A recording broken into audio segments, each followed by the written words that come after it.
문재인 대통령 그리고 트럼프 미국 대통령에 이어서 북한에서는 리홍호 외무상이 유엔 총회 연단에 올랐습니다. 북한은 유엔 총회에서 미국에 대한 신뢰와 안전에 대한 확신 없이 일방적으로 핵무장을 해제할 수는 없다고 강조를 했습니다.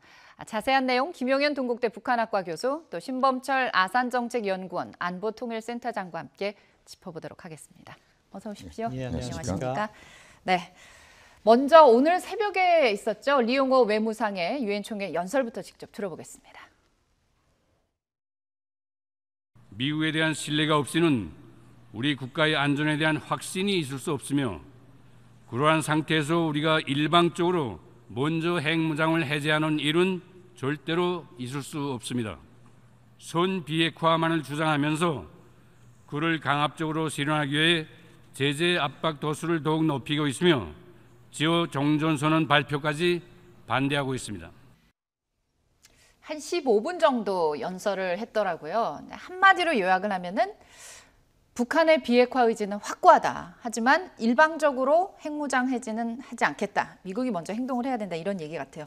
먼저 리홍호 외무상의 유엔 연설 굉장히 많은 관심을 모았거든요. 두 분은 어떻게 보셨는지 궁금합니다. 김 교수님부터 말씀해 주실까요? 지금 말씀하신 것처럼 리홍호 외무상의 이야기는 결국 북한에게만 일방적으로 비핵화를 요구할 수 없다. 그러니까 비핵화에 상응하는 미국의 행동도 나와야 된다. 그것은 네. 종전선언이고 그렇게 하기 위해서 미국이 움직이는 것을 직접 보여주라. 네. 그런 차원에서 공을 미국 쪽에 넘겼다. 그렇게 봐야 됩니다. 그러니까 네. 그동안 보면 미국 쪽에서 북한 쪽에 여러 가지 행동들을 요구했다라고 봐야 되는데 예. 트럼프 대통령도 이제 그런 취지 연설이었고 리홍호 외상은 역시 그렇다면 우리는 많은 행동을 하고 있는데 미국은 아무것도 하고 있는 게 없다. 미국도 행동을 해야 우리가 신뢰할 수 있다. 그래서 미국 쪽의 움직임을 촉구하는 네. 그런 연설이었다. 그 부분이 핵심인 것 같습니다. 네. 1년 전과 비교해서는 상당히 좀 많이 수위라든가 이런 게 달라요. 지난해 같은 경우 굉장히 강도 높은 비난을 했다면 이번엔 확실히 달랐는데 연설 중에서 어떤 부분을 좀 주목해 봐야 할까요? 결국에는 방금 전에 이렇게 보신 그 장면이죠. 네. 신뢰 구축 없이 북한만 일방적으로 비핵화하지는 않겠다. 이 부분인데 이게 이제 두 가지 측면에서 볼 수 있어요. 예. 우리 김용현 교수님께서 말씀하신 것처럼 현재 미국과의 협상에서 미국의 종전 선언을 보다 긍정적으로 끌어내기 위한 네. 그런 방법일 수도 있고요. 근데 그 밖의 톤들이 약간 미국에 대해서 비난을 계속하고 있고 네. 신뢰 구축을 강조하고 그러면서 이 이야기가 나왔다는 것은 아무래도 지금 미국이 북한한테 요구하고 있는 것은 어떻게 보면 사찰 부분이거든요. 네. 북한이 사찰을 수용했다. 폼페이오 국무장관이 그렇게 이야기를 하지만 그렇지만 본질적으로 그 검증 제대로 된 사찰을 하겠다. 네. 그게 미국의 입장인데 그 부분에 있어서 사실 북한이 약간 한 발 물러서는 게 아니냐. 네. 왜냐하면은 종전선언은 지금 미국 내 여론을 보면은 이제 정치적인 선언으로 이렇게 인식하기 시작했고 북한에 예. 줄 준비가 되어 있다. 이런 상황에서 종전선언을 갖다가 강조하면서 미국의 일방적인 압박 이걸 강조한다는 것은 그 다음 단계까지 지금 북한이 내다보고 포석을 두는 것이다. 저는 그렇게 평가합니다. 아, 그렇군요.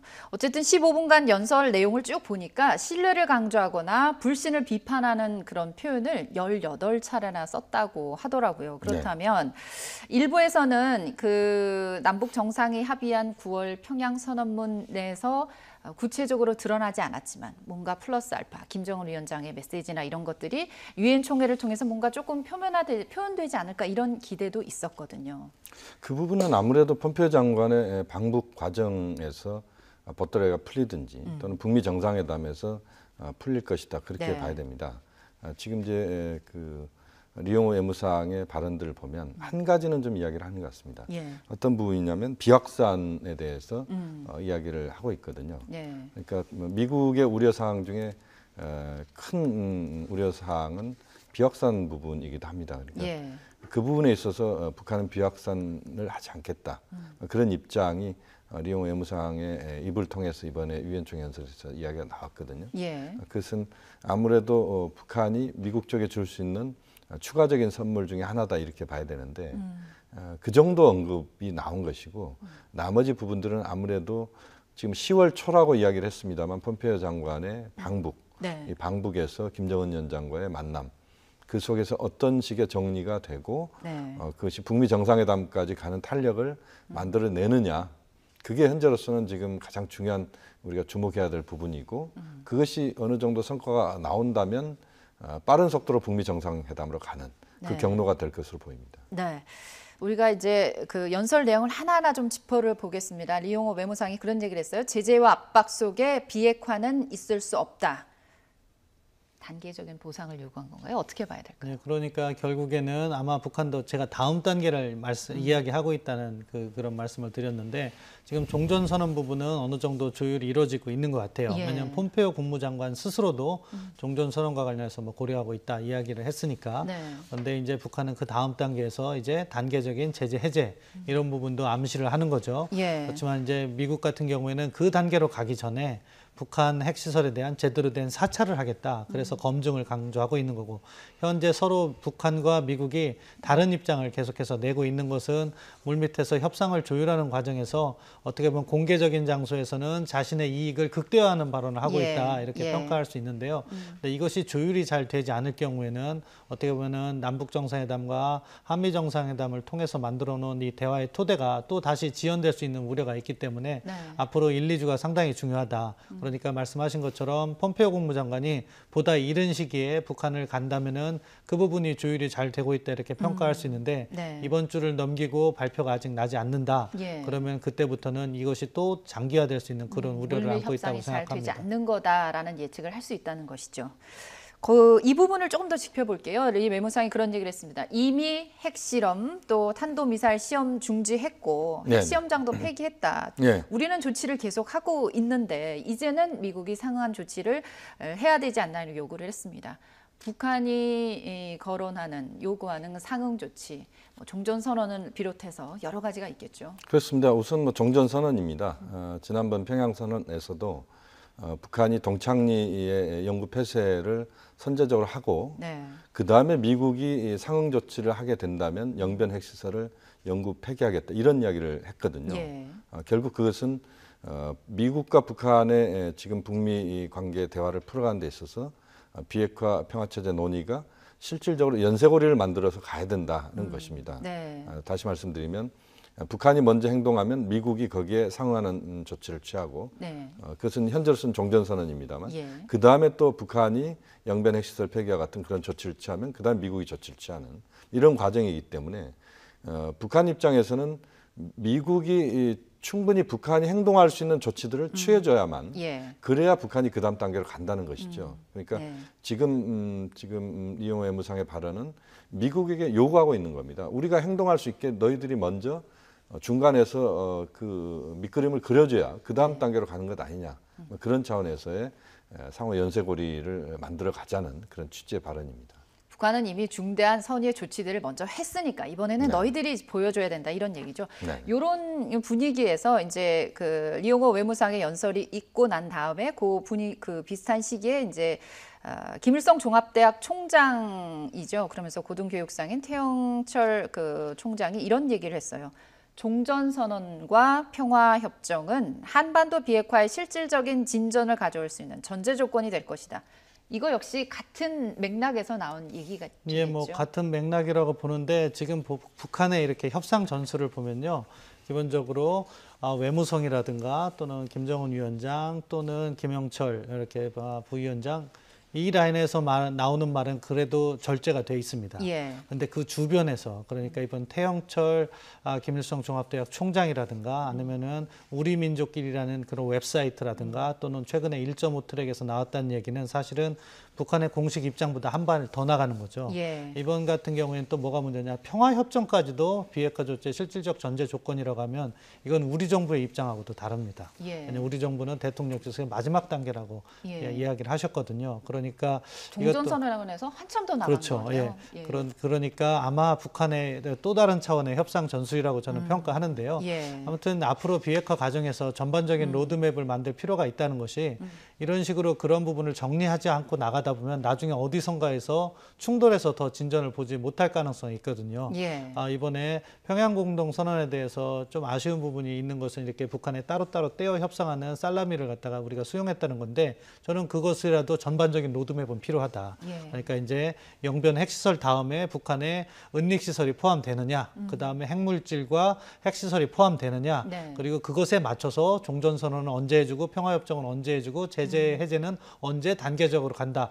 이 큰 틀의 합의가 없으면 나중에 어느 순간에 그런 문제로 인해서 진전을 못 보면은 그간의 노력이 수포로 돌아갈 수도 있다. 그렇죠. 따라서 이제 그러한 부분에 있어서 우리 정부가 노력을 더 해야 된다고 생각합니다. 지금 우리 신 박사님이 말씀하신 김정은 위원장이나 지금 현재 미국을 향해서 공식적으로 입장을 내고 있는 그와는 좀 결이 다른 이 태영철 김일성 종합대학 총장, 어떤 인물이길래 이런 얘기를 할 수 있을까요? 태영철 총장은 당 중앙위원회 후보위원이기도 하고 예. 1953년생인데 북한 사회과학원에서 오랫동안 이제 연구 활동을 해온 예. 어떻게 보면 북한의 이데올로그 중에 한 사람이다 이렇게 보시면 될 것 같습니다. 또 북한에서 그 김일성 대학 총장은 북한의 그런 인문 사회 쪽에 최고의 그런 그 인물 중에 한 사람이 원래 맡게 돼 있습니다. 예. 그리고 당과도 긴밀하게 연관이 돼 있는 사람들이고, 그러니까 개인의 입장이라기보다는 그 북한 당국의 공식적 입장을 어떤 학자적인 입장에서 표현하는 그런 언급을 이번에 했다, 그렇게 우선 평가할 수 있을 것 같습니다. 예. 원래 당초 뉴욕 행사에 이 콜롬비아 대학에서 열린 글로벌 네. 평화 포럼이라는 곳인데요. 행사 주최하는 곳이 여기서 이제 기조 연설을 한 건데, 연설문에 이런 내용이 있었는데 원래는 참석하려고 했는데 미국에서 입국 비자를 주지 않았다는 얘기가 있더라고요. 그래서 주유엔 북한 대표부 참사관 연설문을 대독했는데 어쨌든 기존의 이제 공식적인 협상 라인과는 좀 다른 목소리지만 이게 또 다른 협상 전략일 수도 있을 것 같아요. 물론 이제 북한 입장에서는 다양한 목소리를 갖고 미국 쪽에 여러 가지 이제 잽을 날린다 할지, 예. 실질적으로 북한과 미국이 대화를 공식 라인에서 하는 부분에 대해서 네. 여러 차원에서 이제 북측의 입장을 그렇게 그 태영철 총장의 입을 통해서 직접 오지는 않았지만 네. 그런 식으로 북한이 다양한 방식으로 접근하고 있다. 우선 뭐 그렇게 정리할 수 있을 것 같습니다. 예. 리옹호 외무상의 이 유엔 총회 연설에 대해서 미 국무부는 어떤 입장입니까? 뭐 지금 북한과 대화를 하고 있다. 아주 간단한 그 성명을 내놨습니다. 여러 가지를 함의할 수 있다는데 네. 긍정적으로 해설을 한다면 종전선언 부분도 우리 논의하고 있으니까 걱정하지 말라가 되고요. 네. 부정적으로 해석을 한다면은 종전선언 해줄 텐데 북한이 지금 미국의 요구사항인 사찰 부분이 수용이 되지 않는다면 우린 더 나가지 않을 수도 있다. 아무튼 외교적으로 아주 심플하게 간단하게 내놨는데 그렇기 때문에 앞서 말씀드린 것처럼 이제 폼페오 장관이 정말로 방북을 하느냐, 네. 아니면 말로써 방북한다고 하고 물밑 조율을 더 길게 가져가느냐, 이러한 모습이 앞으로 일주일 동안 우리가 지켜봐야 될 그런 관전 포인트라고 생각합니다. 네. 이제 어쨌든 뭐 가장 큰 국제 외교 무대인 유엔 총회 연설을 통해서 이제 북한이 이런 입장을 내놨기 때문에 네. 말씀하신 것처럼 그건 이제 미국한테 갔거든요. 어떠한 대답을 내놓을지가 관건인데 어떻게 보십니까? 지금 이제 트럼프 대통령은 김정은 위원장에 대한 짝사랑 비슷한 표현들도 하고 사랑에 네. 빠졌다는 이야기도 네. 하고 있고요. 지금 트럼프 대통령이 11월 6일 중간선거를 앞두고 10월 달 이제 한 달 정도의 시간을 북한과의 이 비핵화, 현재는 이제 종전선언 문제가 네. 가장 중요하게 부각이 돼 있는데 이 문제를 이제 어떻게 푸느냐가 네. 트럼프 대통령의 외교력을 또 그 시험할 수 있는 네. 그런 무대이기도 합니다. 역시 이제 폼페오 장관의 방북인데요. 이 방북에서 어떤 결론을 내느냐, 이게 가장 핵심적인 부분인 것 같습니다. 네. 이 방북의 결과를 이제 빨리 내놓을 수 있다면 그것은 상당한 북미 간의 진전이 있다는 것을 전제한다, 이렇게 봐야 될 것 같습니다. 네. 또 종전선언 문제에 있어서 문재인 대통령께서도 한미 정상회담 때 상당히 그 미국 쪽에 북측의 입장을 설명을 많이 한 것 같고요. 예. 또 역시 미국 쪽 입장도 저는 북측에 상당 부분 전달돼 있을 거라고 봅니다. 네. 그러니까 종전선언 문제가 일방적으로 북한의 입장만 지금 미국에 전달됐다라고 보기는 어렵고 예. 북미 간에 지금 이제 지금 오스트리아 비엔나에서도 네. 지금 실무 협의가 진행되고 있고 예. 또 북미 간에 또 남북 간에 또는 한미 간에 여러 경로와 통로들을 통해서 대화가 진행되고 있다 이렇게 본다면 지금 이제 10월달 폼페이오 장관의 방북을 통해서 이 종전선언 문제에 이 산을 넘지 않는다면 또 산을 넘지 못한다면 올해 안에 그 북핵의 비핵화와 관련된 유의미한 진전을 기대하기 좀 어려운 부분들이 있을 수 있다고 봅니다. 예. 그렇게 보면 저는 이 종전선언 문제에 있어서 좀 더 그 종전선언의 비중 자체나 또는 종전선언이 갖고 있는 의미 자체를 보다 현실적으로 인식하면서 네. 이 부분을 북미가 슬기롭게 전 넘어야 된다고 보고 또 그런 노력을 지금 기울이고 있고 또 폼페이오 장관의 방북 속에서 성과가 전 나올 거라고 봅니다. 종전선언의 의미를 어떻게 두느냐에 따라서 이게 좀 다를 수 있는데 어쨌든 이렇게 줄기차게 북한에서 요구를 하기 때문에 이번에 방북에서 아마 종전선언이 분명히 논의가 되고 어느 정도의 수준이냐가 중요하겠지만 화답이 될 수도 있을 것 같다는 말씀이신 것 같아요. 트럼프 대통령이 참 저도 이제 방송은 기자이면서 방송인이지만 언론을 참 잘 아는 사람인 것 같아요. 그동안 김정은 위원장에 대한 여러 가지 표현들이 있었거든요. 찬사도 보내고 뭐 지난해는 로켓맨이라고 해서 굉장히 이렇게 좀 비난하고 낮췄다가 올해부터는 이제 북미 관계가 바뀌면서 굉장히 많은 찬사도 보내고 높이 평가했는데 이번엔 드디어 연인 관계로 표현을 했거든요. 아까 교수님 잠깐 언급해 주셨습니다. 미국은 북한과 훌륭한 관계를 유지하고 있다. 그러면서 김정은 북한 국무위원장과 자신을 사랑에 빠진 연인 관계에 비유했습니다. 어떤 의미로 봐야 될까요? 트럼프 대통령이 정말로 제일 잘하는 국정 운영 분야가 있다면 그것은 대언론 활동인 것 같아요. 언론에 대해서는 굉장히 예. 안 좋은 관계인데 예. 그럼에도 자기의 불구하고 말 한마디가 잘해요. 어떻게 언론에서 다뤄질지를 잘 아는 것 같아요. 예. 그간 북한과 관계가 좋다, 우정을 쌓았다 이런 이야기는 수차 반복했으니까 이제 예. 새로운 이야기를 한 게 사랑에 빠졌다 이렇게 네. 나온 건데 네. 다음 달에는 무슨 이야기가 나올지 걱정되는 부분인데요. 아무튼 지금 미국의 접근은 이런 것 같습니다. 북한과 관계를 잘 유지한다. 그러면은 북한은 그 과정에서 도발을 하지 않는다. 이 도발을 하지 않으면 미국한테는 유리하다. 왜? 네. 북한이 도발을 할 경우 자기의 접근이 잘못됐다는 게 증명될 뿐더러 그렇죠. 이것을 갖다가 또 막기 위해서는 중국과 러시아에게 아쉬운 소리를 해야 된다. 따라서 북한과 관계를 잘 유지하면 북한은 도발을 하지 않고 트럼프 정부에게 유리하다. 동시에 이러한 상황 조성에서 트럼프 행정부는 어디에? 중국 문제에 집중하겠다. 이러한 전략적 행보를 가지고 북한 문제를 가져가기 때문에 아마 저 말 자체, 그러니까 김정은 위원장과 사랑에 빠졌다는 그 말 자체가 북한과의 핵 합의가 완전히 타결됐다 그런 의미는 아니라고 봅니다. 다만 그러한 모멘텀, 동력을 가져가는 과정에서 내가 북한에게 우호적인 입장을 취하는 거고 이제 협상 자체는 또 꼼꼼히 따지는 그러한 접근을 하고 있다고 생각합니다. 남녀가 연인 관계일 때 관계가 좋으면 참 많은 좋은 추억거리도 많고 좀 더 발전해서 뭐 결혼도 할 수 있고 뭐 가정을 꾸릴 수도 있고 그럴 수 있지만 아무리 연인 관계라도 사랑에 빠졌다 그래도 그 연인 관계 사이가 틀어지면 얼마든지 헤어질 수 있는 거거든요. 여러 가지 의미를 담고 있을 수 있을 것 같아요. 이제 헤어질 수 있는 그 부분에 있어서 이제 누가 중간에서 역할을 하냐면 이제 문재인 대통령입니다. 헤어질 것도 다시 그렇습니다. 만나게 해준 건가요? 네. 그러니까 그동안의 관계를 보면 트럼프, 김정은 두 사람을 중매하는 역할을 네. 문재인 대통령이 해왔던 게 사실이고 예.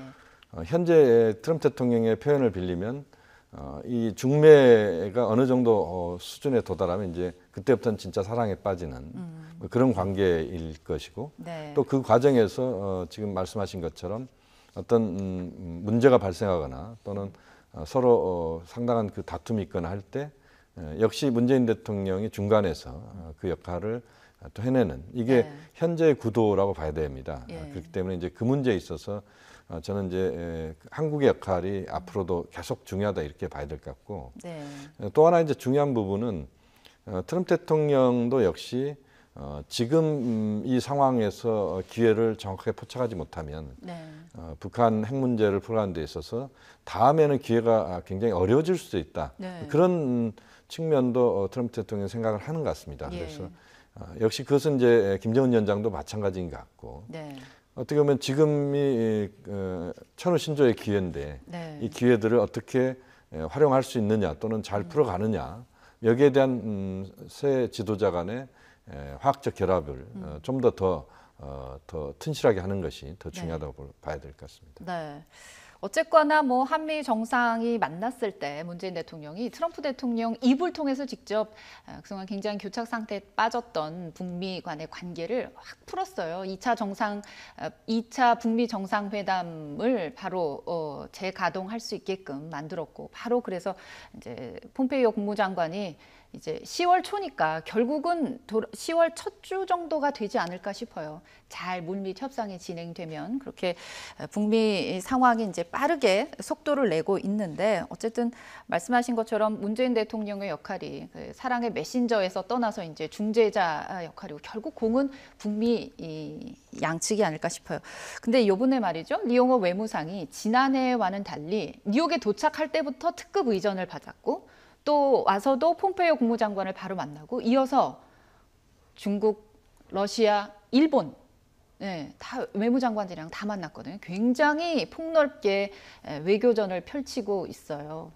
이제 뭐 북한 입장에서는 지금 워낙 그 이슈가 되니까, 그리고 이런 비핵화 과정에서 관계 개선이 이루어지는 것이고, 그런 관계 개선에 중국이나 러시아, 일본까지도 참여를 하려는 생각이 있는 거죠.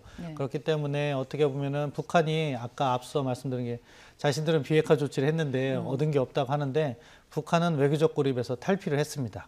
그러니까 우리가 북한에게도 제공을 한 것이 있다. 북한은 문재인 정부에게 고마워해야 된다. 저는 그렇게 생각하고요.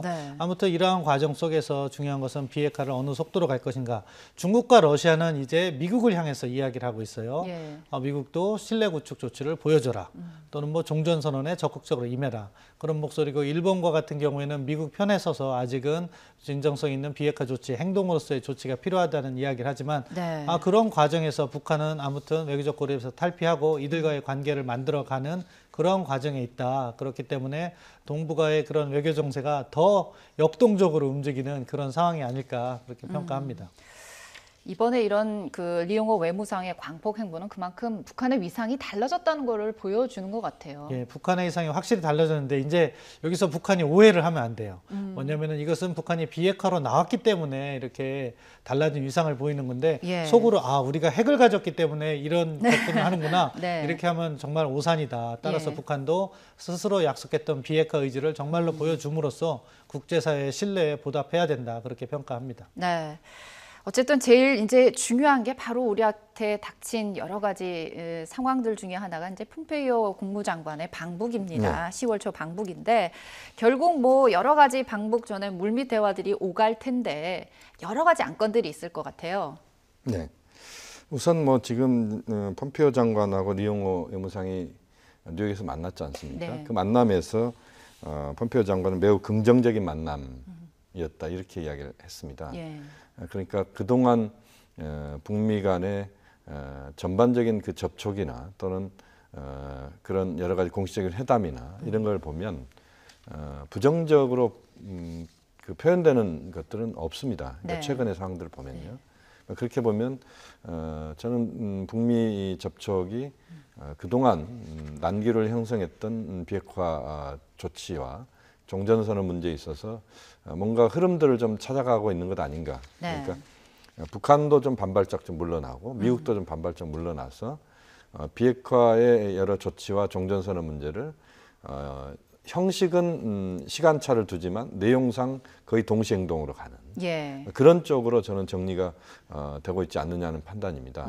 그러니까 지금 트럼프 대통령도 사랑에 빠졌다는 이야기를 하고 있고, 또 폼페이오 장관도 10월 초에 방북하겠다는 것도 이야기하고 있고, 또 그 리용호 외무상과의 만남에서 매우 의미 있는 만남이었다라는 표현도 쓰고 있고, 뭐 그렇게 본다면 미국 쪽 입장은 역시 지금의 국면을 돌파할 수 있는 북한과의 협의가 지금 가능하다라고 보는 것 같고, 결국 가장 중요한 것은 폼페이오 장관이 김정은 위원장을 만나서 어떻게 정리를 해내느냐 하는 부분이고, 그동안은 그것을 위한 여러 가지 조연출 또는 조연들이 지금 활동을 했다고 봐야 됩니다. 그러니까 폼페이오, 김정은 두 사람의 만남, 그 다음에 이제 가장 큰 빅 이벤트는 김정은 트럼프의 2차 북미 정상회담.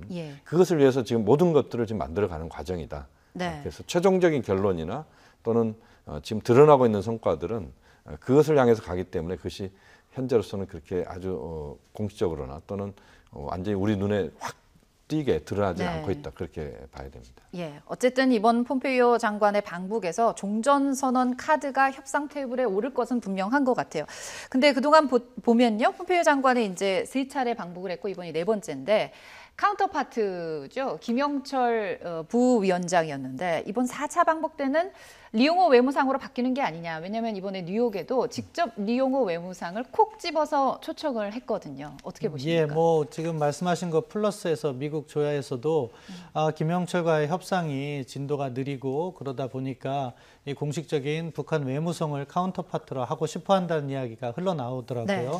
그런 측면에서 의미가 있다고 보는데 아직은 아닌 것 같아요. 왜냐하면 이것을 평가를 할 때요. 네. 보면은 리용호 외무상을 만나기 전과 만난 다음에 미국의 입장이라든가 새로운 내용이 나오는 거 있으면 그건 리용호 외무상을 만나서 무언가 논의를 했고 그 다음 단계로 갔다고 봐야 되는데 네. 지금 미국의 입장이라는 것은 결국 문재인 대통령의 방미 그 전후에서 새로운 입장이 나왔어요. 예. 그쪽에 뭐 북한하고도 접촉을 했다고 미측 폼페오 국무장관 얘기했는데 그때 나왔던 것이 북한의 개별적인 핵시설에 대한 문제와 특정 무기체계 이야기가 나왔거든요. 네. 그러면서 종전선언과 같은 것도 논의할 수 있음을 시사했는데 리용호 외무상을 만난 다음에 그 부분에 있어서 변화가 있느냐? 아직은 없는 것 같아요. 그 부분에 대한 멘트는 없다는 얘기죠. 그렇다 보니까 새로운 협상을 했다기보다는 리용호 외무상은 김정은 위원장의 뜻, 그러니까 폼페오 국무장관을 초청하고 예.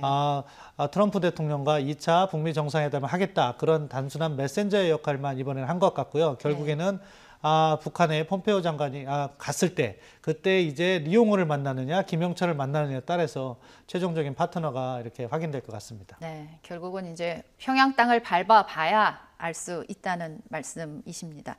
어쨌든 이제 폼페이오 국무장관이 방북에서 좋은 그 성과를 내고 김정은 위원장을 만나서 성과가 좋을 경우 이제 바로 북미 정상회담으로 이어집니다.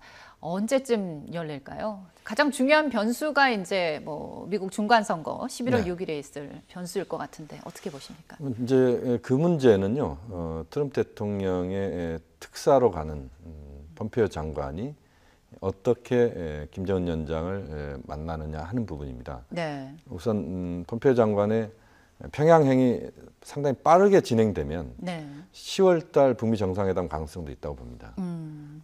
또 그 과정에서 한편으로는 폼페이오 장관의 방북이 이루어진다고 하더라도 특별하게 그것이 아주 새로운 내용들을 담아낼 수 있는 그런 환경이 좀 시간이 걸린다면 예. 그렇다면 11월 6일 이후일 수도 있다고 보는데 11월 6일 이후에 북미 정상회담 날짜가 잡혀진다고 하더라도 네. 그 발표는 날짜가 언제라고 하는 발표는 11월 6일 이전일 거라고 봅니다. 네. 그러니까 어쨌든 지금 11월 6일 미국 그 지금 중간 선거에 대해서 좀 더 북한과 미국이 특히 미국 쪽에서 그것이 어떻게 전략적으로 활용될 수 있는지를 판단할 것이다 이렇게 봐야 될 것 같고요. 네. 장소 문제 같은 경우도 지금은 뭐 어디라고 특정하기는 어려울 것 같고요. 예. 김정은 위원장이 자신의 그런 전용기를 타고 갈 수 있는 그런 거리 또 지리적인 장소를 저는 선호할 가능성이 현재로서는 좀 높다 이런 느낌입니다. 네. 중간 선거를 앞두고 트럼프 대통령이 과연 워싱턴을 비울 수 있을까라는 문제도 또 제기를 하더라고요. 어쨌든 뭐 트럼프 대통령 입으로 2차 북미 정상회담 열릴 것이다, 곧 열릴 것이다 얘기를 했고, 그래서 이제 폼페이오 장관이 빠르면 이번 주에 다시 평양 땅을 밟을 예정입니다. 이제 북미 대화 채널 어느 때보다 빠르게 돌아갈 것 같은데요. 한껏 고양된 이런 대화 분위기가 과연 구체적으로 어떤 결과물을 낼지 저희가 좀 지켜봐야겠습니다. 지금까지 김용현 동국대 북한학과 교수 또 신범철 아산정책연구원 안보통일센터장님 모시고 자세한 얘기 나눠봤습니다. 오늘 말씀 고맙습니다. 감사합니다. 감사합니다.